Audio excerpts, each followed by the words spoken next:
नमस्कार, आदाब। मैं खुशबू अख्तर और आप देख रहे हैं पल पल न्यूज। दोस्तों, 36 घंटे से भी कम का वक्त रह गया है दिल्ली की उस कुर्सी पर कौन बैठेगा इसका फैसला होने में, क्योंकि 5 फरवरी को वोटिंग है और 8 फरवरी को इसका रिजल्ट सबके सामने आ जाएगा।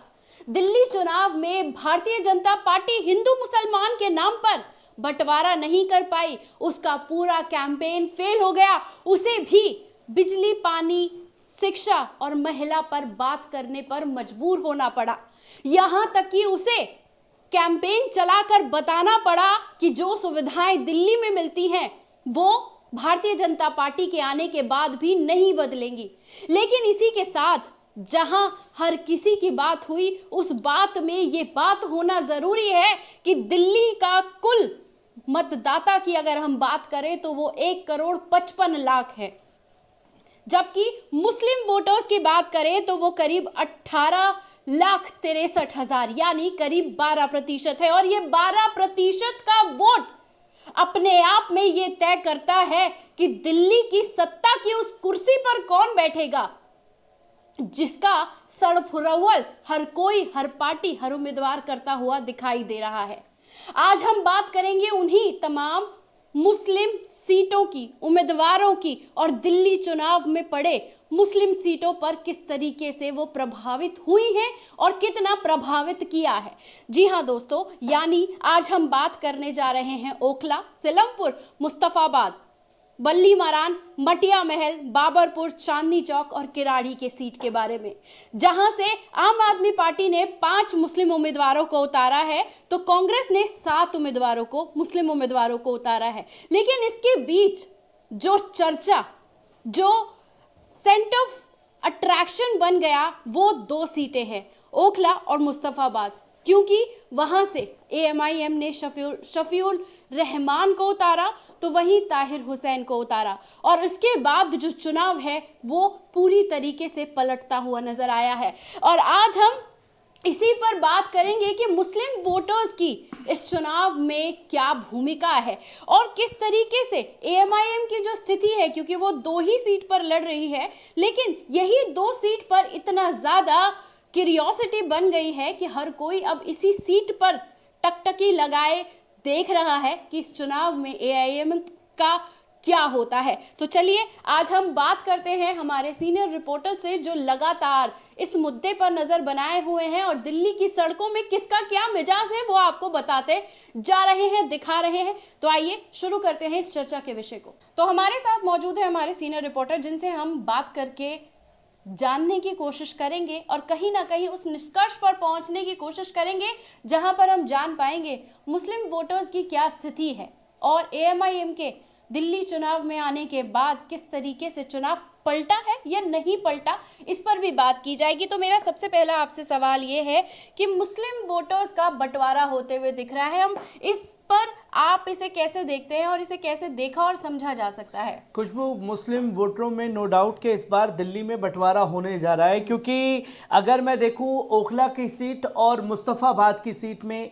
एआईएमआईएम को कुछ ज़्यादा उम्मीद इस सीट से बंधी हुई है और तमाम लोगों को बंधी हुई है, क्योंकि लोगों के जो एक क्या कहते हैं कनेक्शन जुड़ा हुआ है इस सीट से, और वो साफ तौर पर नजर आ रहा है, वो वोट वहां पर एआईएमआईएम को मिलने जा रहे हैं। दूसरी आपकी जो सीटें हैं खासतौर पर बल्ली मरान, सिलमपुर और तमाम जगहों पर, इन जगह पर खासतौर पर कांग्रेस जो है इन उम्मीदवारों का खेल बिगाड़ रही है, क्योंकि आप देखें कि लोगों में खासतौर पर नाराजगी सीएनआरसी को लेकर के, क्योंकि मैं जामा मस्जिद के एरिया में भी घूमा, बल्ली मरान की जगह पर, और मटिया महल में भी मैं गया, चांदनी चौक की जगह पर भी गया, वहां मुसलमानों से खासतौर पर मैंने बात की तो उनकी ये नाराजगी है आम आदमी पार्टी से लेकर के।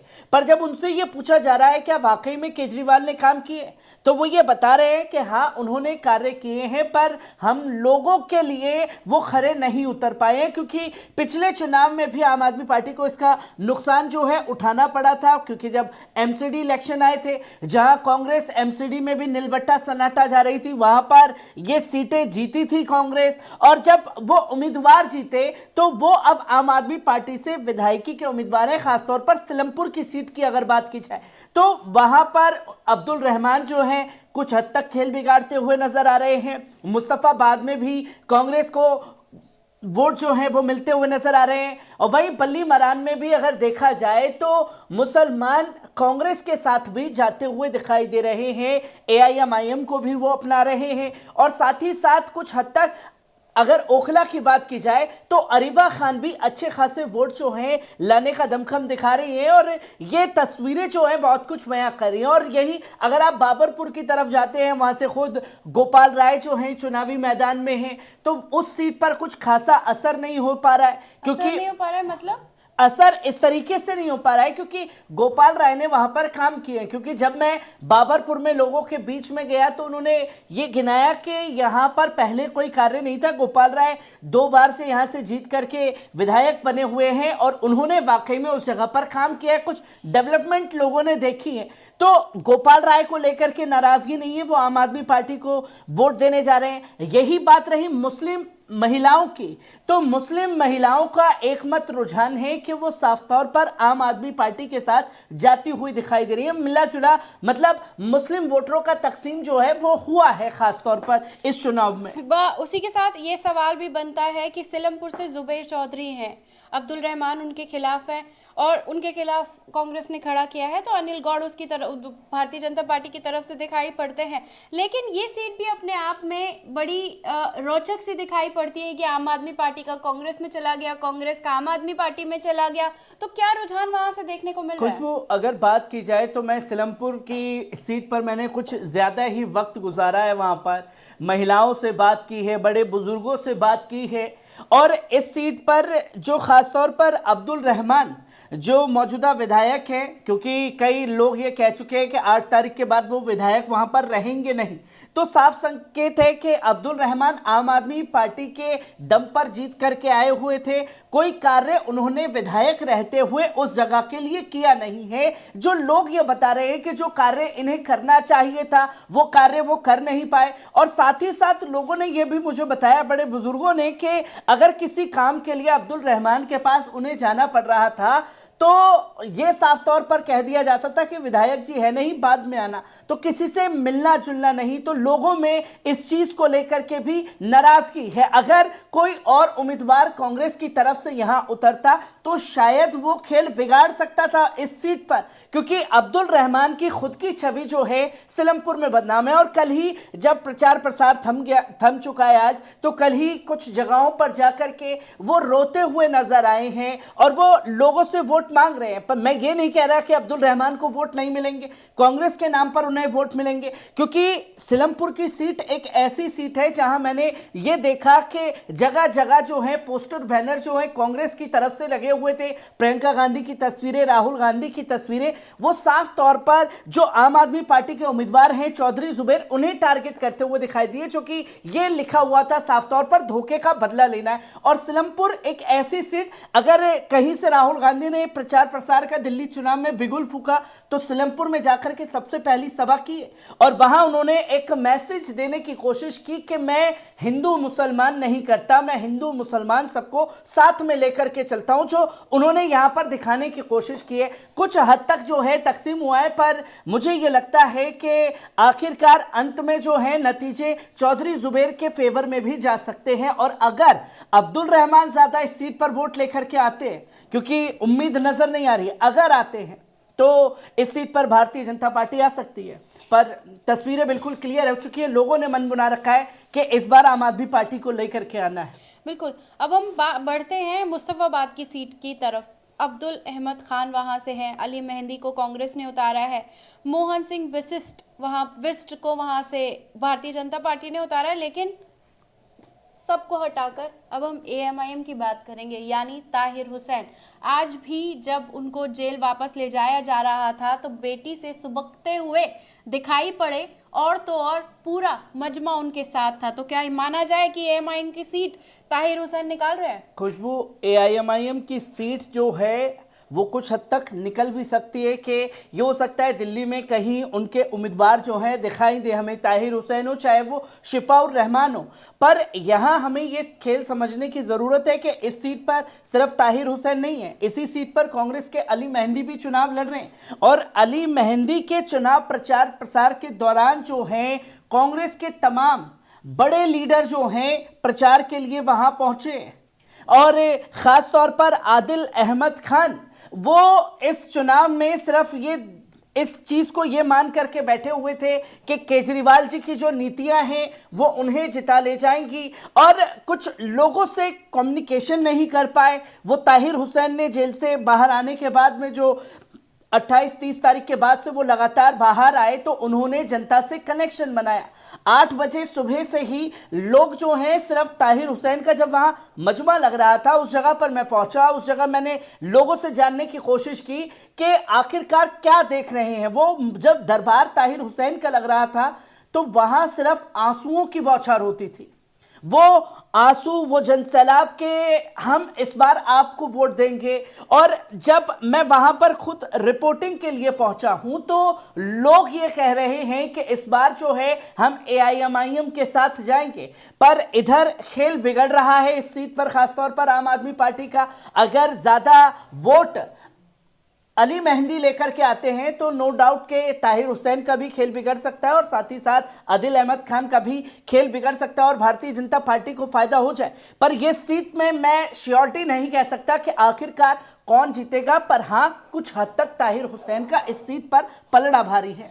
बिल्कुल। उसके बाद बल्ली मारान की सीट पर बढ़ते हैं। इमरान हुसैन है वहां से, आम आदमी पार्टी के उम्मीदवार हारून यूसुफ पर कांग्रेस ने भरोसा जताया है, तो कमल बागड़ी को भारतीय जनता पार्टी ने उतारा है। क्या लग रहा है इस सीट से? खुशबू, बल्ली मरान की सीट की अगर बात की जाए तो बल्ली मरान में खासतौर पर मैंने लोगों से जानने की कोशिश की, खासतौर पर मुसलमानों से जब मैंने जाना तो उनका ये साफ तौर पर कहना था कि भाई केजरीवाल की नीतियों को लेकर के हम पार्टी से नाराज हैं, पर हम अपने नेता से नाराज नहीं हैं।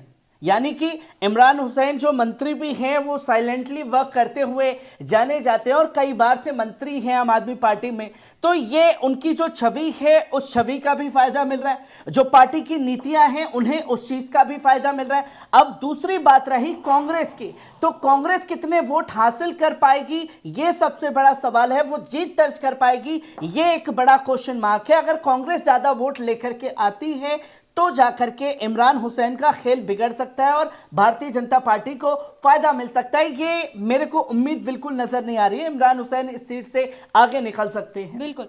बाबरपुर की अगर हम बात करते हैं तो गोपाल राय वहां से है, हाजी मोहम्मद इशराक खान को कांग्रेस ने वहां से उतारा है और दीप्ति अनिल वशिष्ठ को भारतीय जनता पार्टी ने अपना भरोसा जताया। क्या लग रहा है यहाँ से? खुशबू, बाबरपुर में एक तरफा जो है मैंने लोगों से जानने की कोशिश की, कांग्रेस को पूरी दिल्ली में लोग नकार चुके हैं। अब वहां मामला जो है भारतीय जनता पार्टी और आम आदमी पार्टी के जो मंत्री भी हैं गोपाल राय उनके बीच में है। गोपाल राय की छवि जो है उस जगह पर बहुत अच्छी है, मुस्लिम मोहल्ला है, क्योंकि ये कहा जाता है कि भाई विकास नहीं है, उन्होंने तमाम चीज़ें बनाई हैं। लोग मेरा हाथ पकड़ पकड़ करके लेकर के गए दिखाने के लिए कि नदीम भाई आपको हम जानते हैं, आपके वीडियो भी सुने, जो कि मैंने जनता के साथ में उस वीडियो को भी साझा किया है। तो उनका कहना है कि यहाँ जो मोहल्ला क्लिनिक है वो उन्होंने बनाया है, स्कूल बनाए हैं, स्कूल में शिक्षाएं बेहतर की है, और सबसे बड़ी बात स्टेडियम जो है उस एरिया में बनाया गया है जहां लोगों के खेलने के लिए इंतजाम किया है। तो ये कार्य किए हैं उन्होंने। और लोगों में सबसे ज़्यादा गली में गंदगी को लेकर के समस्या थी, सीवर पाइपलाइन को लेकर के समस्या थी, तो लोगों ने खुद ही कहा कि कुछ जगह पर काम हुए हैं और कुछ जगह पर होने बाकी हैं। पर इस सीट पर गोपाल राय जो है आसानी से बढ़त बना करके निकाल सकते हैं। कितने वोटों से जीतेंगे ये सबसे बड़ा सवाल है। अब रही कांग्रेस के इकलौते उम्मीदवार जो इस सीट पर हैं वो कितने वोट हासिल कर पाएंगे ये उनके ऊपर डिपेंड करता है, क्योंकि कांग्रेस हर जगह जो है वो खेल बिगाड़ रही है। बिल्कुल। चांदनी चौक की बात करते हैं तो वहां से मुनरदीप सिंह सहानी को उतारा गया है, कांग्रेस ने मुद्रित अग्रवाल को उतारा है, तो सतीश जैन को भारतीय जनता पार्टी ने वहां से भरोसा जताया है। क्या लग रहा है वहां? खुशबू, चांदनी चौक में जो है ये साफ तौर पर तस्वीर सामने आ रही है कि मुस्लिम बहुल क्षेत्र है और इस मुस्लिम बहुल क्षेत्र में कुछ हद तक कांटे की टक्कर नजर आ रही है।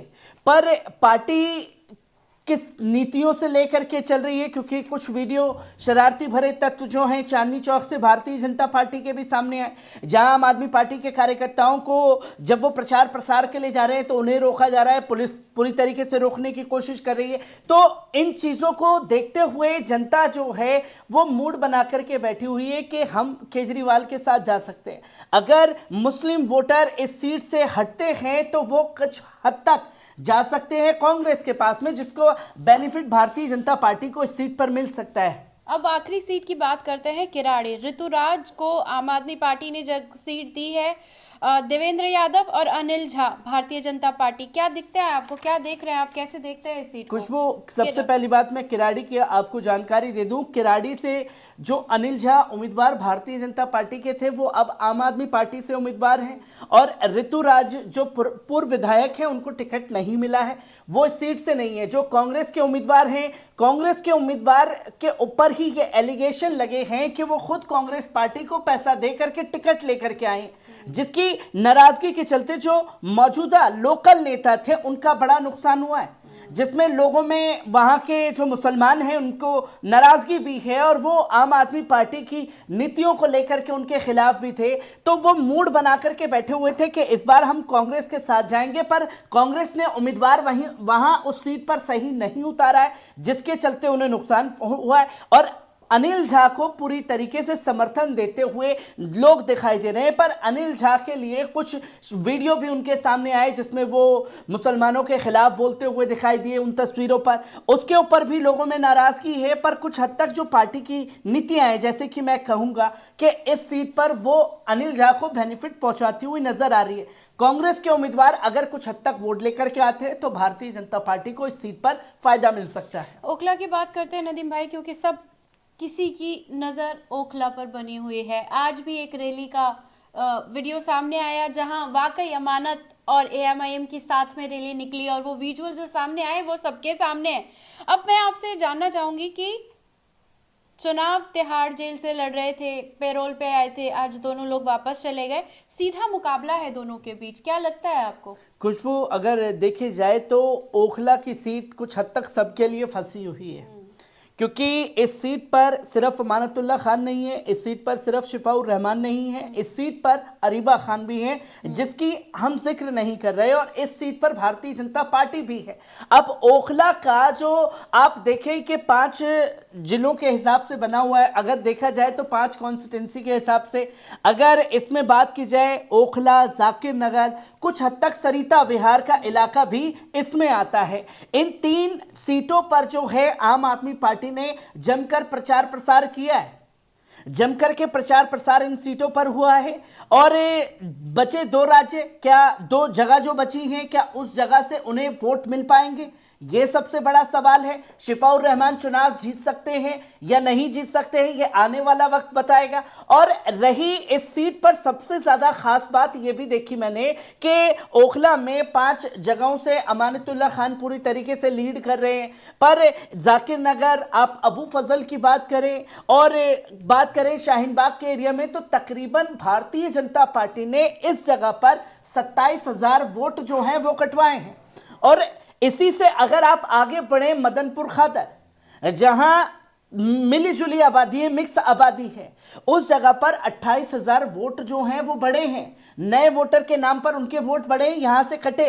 तो कुछ हद तक भारतीय जनता पार्टी जो है इस सीट पर अपनी पकड़ भी बना सकती है। पर मैं ये कहूंगा कि अमानतुल्लाह खान और शिफाउर रहमान में सीधी सीधी टक्कर जो है वो दिखाई दे रही है, क्योंकि जब अरीबा खान और उनके वालिद ने एक प्रेस कॉन्फ्रेंस की तो उन्होंने ये साफ तौर पर बताया कि हम इस चुनाव में शिफाउर रहमान के खिलाफ नहीं है, मतलब समर्थन दिया है, और शिफाउर रहमान के हम खिलाफ नहीं है, पर हम चुनाव लड़ रहे हैं और हम चुनाव लड़ेंगे। हमारी टक्कर सीधा अमानतुल्लाह खान से है, ओवैसी से है, एआईएमआईएम से है, शिफाउर रहमान के खिलाफ वो नहीं गए। और यही अमानतुल्लाह खान ने भी साफ तौर पर कहा, क्योंकि माजिद हुसैन ने जिस तरीके से आकर के अपनी बयानबाजी की और उसमें लेकर के ओखला के लोगों में खासतौर पर नाराजगी है, और ओखला में सिर्फ पढ़े लिखे लोग जो हैं सबसे ज्यादा बसे हुए हैं। अगर आप बात करें तो कल एक मीटिंग हुई और उस मीटिंग में तमाम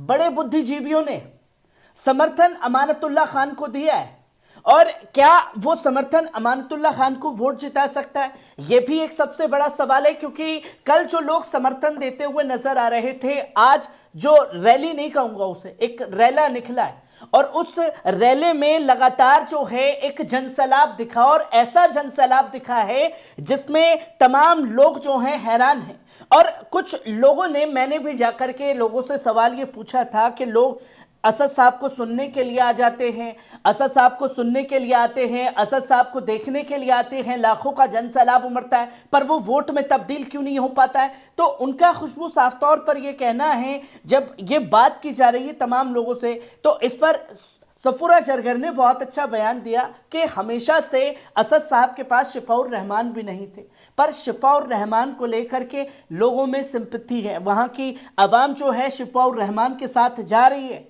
पर अब देखना यह होगा कि कौन कितने वोट लाता है, कौन किसका खेल बिगाड़ेगा, ये एक क्वेश्चन मार्क बना हुआ है। मतलब मेरा अगला सवाल इसी सारी रणनीतियों से जुड़ा हुआ है।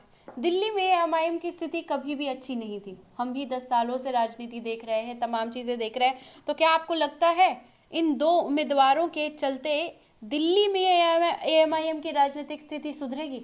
खुशबू, अगर बात की जाए एआईएमआईएम की 10 साल की दिल्ली की पॉलिटिक्स की, तो दिल्ली में जो प्रेसिडेंट हैं वो कभी एआईएमआईएम को सही तरीके से मिल नहीं पाए, और क्योंकि सबसे बड़ा कारण ये रहा है, क्योंकि कुछ लोगों को ये बातें बुरी भी लग सकती हैं, क्योंकि जो नौजवान पीढ़ी है वो आने वाले कल को अपने आप को असदुद्दीन ओवैसी समझने लगी है, जो बिल्कुल भी इस तरीके से प्रिटेंड करेगी कि भैया हम सबसे ज़्यादा इम्पॉर्टेंट हैं, दूसरा वाला कुछ नहीं है। इसलिए ये एक क्लैश पार्टी में चलता रहता है, और हम इस सीट पर इसलिए बात करना चाहेंगे, दिल्ली में एआईएमआईएम को खड़े करने वाले बलीग नुमानी साहब हैं, जो सबसे ज्यादा उस चीज को लेकर के आगे आए, और जब ये चुनाव में देखा कि किस तरीके से बदतमीजी अमानतुल्लाह खान को लेकर के हो रही है, तो उन्होंने सीधा सीधा समर्थन ओखला की आवाम को दिया है। अमानतुल्लाह खान का समर्थन का ऐलान नहीं किया, उन्होंने कहा कि ओखला की आवाम के साथ मेरा ये फैसला है, क्योंकि इस तरीके की पॉलिटिक्स कभी नहीं देखी गई है जो बदतमीजी होती है।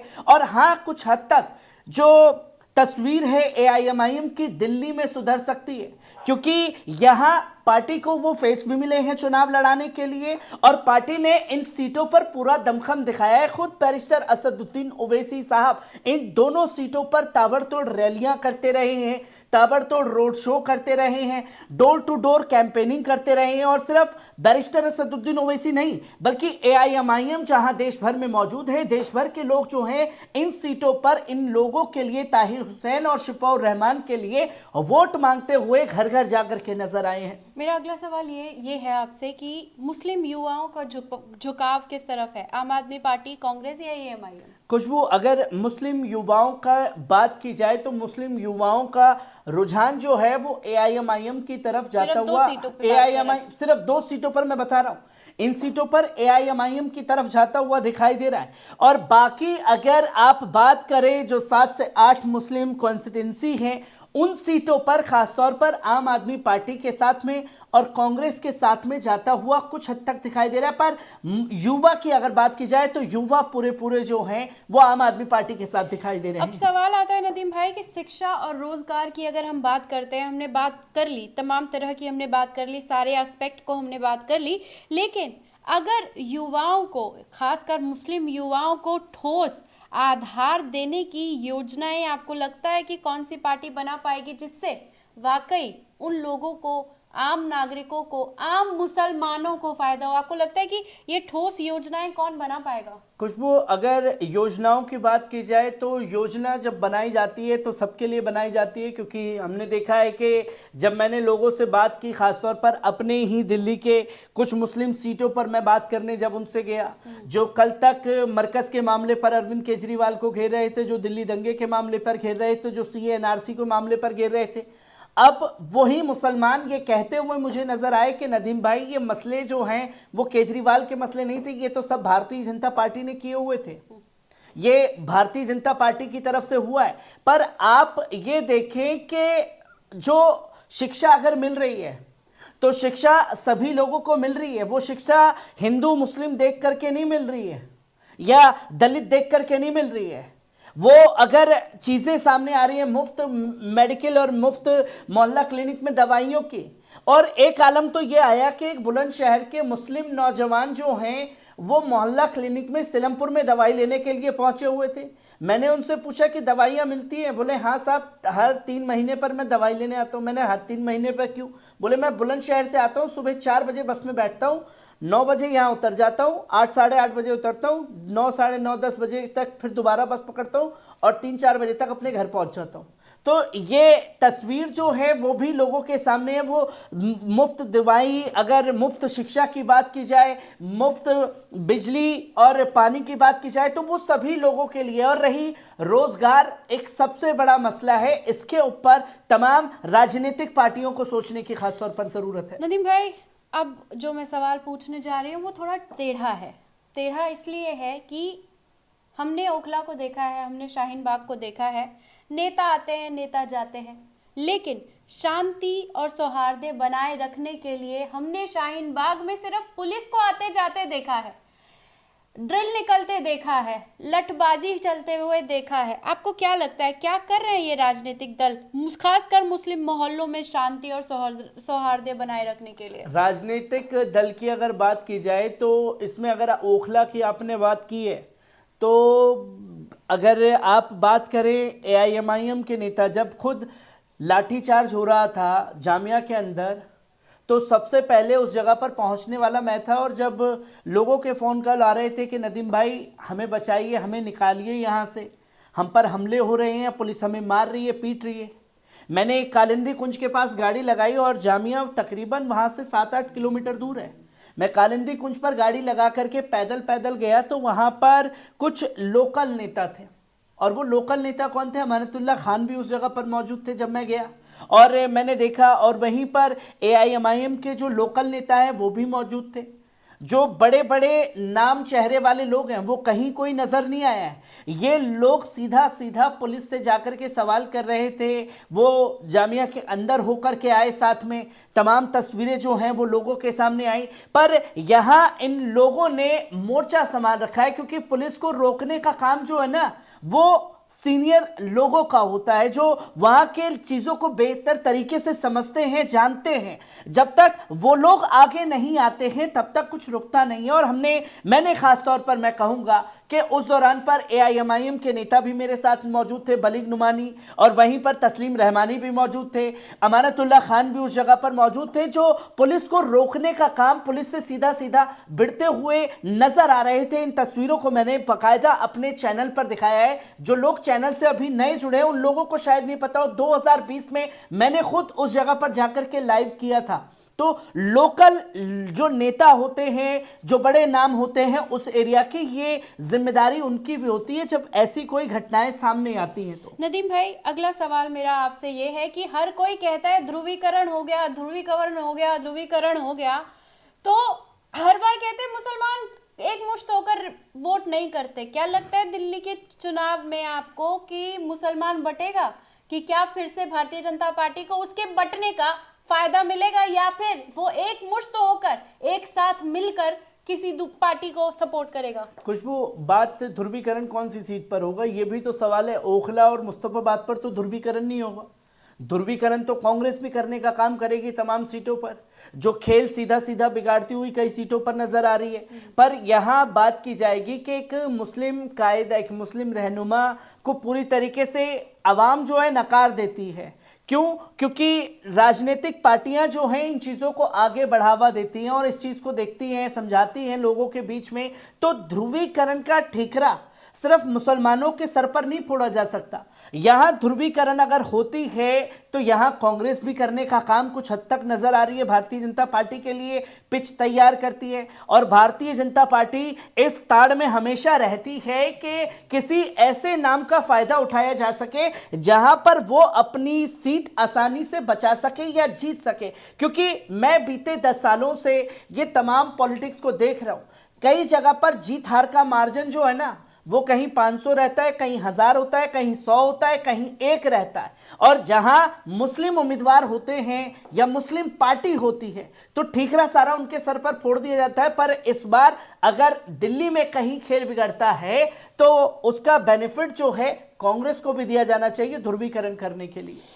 मेरा आपसे सवाल यह है कि महिलाओं के बारे में बात नहीं होती है, मुस्लिम महिलाओं की भागीदारी की बात करते हैं तो उनके लिए जो योजनाएं हैं उनको आगे बढ़ाने के लिए नई नई तरीके के जो विकल्प हैं वो क्या है, कैसे देखें, कैसे समझे। महिलाएं तो दिखाई नहीं देती हैं, वोट लेने के नाम पर तो तमाम चीजें हो जाती हैं, लेकिन मुस्लिम महिलाओं की भागीदारी के साथ साथ उनके लिए क्या योजनाएं कि वो आगे बढ़ेंगी।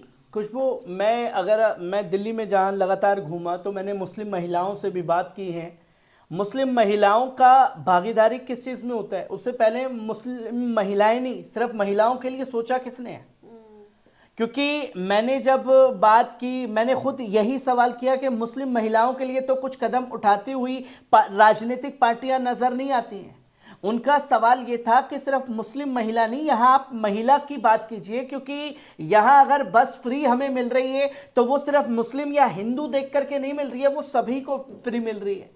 अगर हमारे बच्चे स्कूल में जा रहे हैं तो वो हमारे बच्चों को हिंदू मुस्लिम देख करके नहीं पढ़ा रहे हैं, वो तमाम चीज़ों को देख करके पढ़ा रहे हैं, एक शिक्षा के माध्यम से पढ़ा रहे हैं। और महिलाएं इस चीज़ पर साफ तौर पर, खुद मुस्लिम मोहल्ले में जब मैं घूमा हूं, मैंने पूछा कि भाई केजरीवाल आ गए तो भाजपा कह रही है कि वो 2100 रुपये नहीं देंगे आपको, तो वो साफ तौर पर मुझे कह रही है कि हमें 2100 रुपये मिले चाहे ना मिले, हमारा वोट फिर भी केजरीवाल को जाएगा। क्योंकि पहली कोई पार्टी ऐसी आई है जिन्होंने महिलाओं के लिए सोचा है, चाहे 2100 रुपये योजना की बात हो, इससे पहले बस फ्री सुविधा की बात हो, इससे पहले तमाम राजनीतिक पार्टियां थी, भाजपा ने भी दिल्ली पर राज किया, कांग्रेस की भी सरकार रही, तब जाकर के आपने क्यों नहीं किया? वही महिलाएं मुझसे सवाल कर रही हैं कि जो कल तक फ्री की रेवड़ियां कह रहे थे, अब देखिए कि दिल्ली चुनाव में क्या छाप मोदी जी के ऊपर केजरीवाल ने छोड़ी है कि एक फोन कॉल दिल्ली वासियों के कॉल पर आ रहा है कि भाई अगर भाजपा आ गई तो आपकी तमाम सुविधाएं बंद कर दी जाएंगी। और अब दूसरी जगह उस कॉल के बाद में मोदी जी का भी कॉल आ रहा है, मोदी जी भी जनता को ये यकीन दिला रहे हैं कि भाई जो सुविधाएं पहली वाली सरकार दे रही है, कोई सुविधा आपकी बंद नहीं की जाएगी। तो ये एक मेजर फैक्टर है जो महिलाओं के लिए सोचती हुई आम आदमी पार्टी नजर आई। आखिरी सवाल मेरा ये है कि राजनीतिक दलों पर मुस्लिम मतदाताएं किस पर अपना विश्वास जताने वाले हैं? खुशबू, अगर बात की जाए 2 सीटों की छोड़ करके, 2 सीटों पर रुझान बटाए और बाकी सीटों पर आम आदमी पार्टी के साथ जो हैं मुसलमान खासतौर पर जाते हुए मुझे दिखाई दे रहे हैं।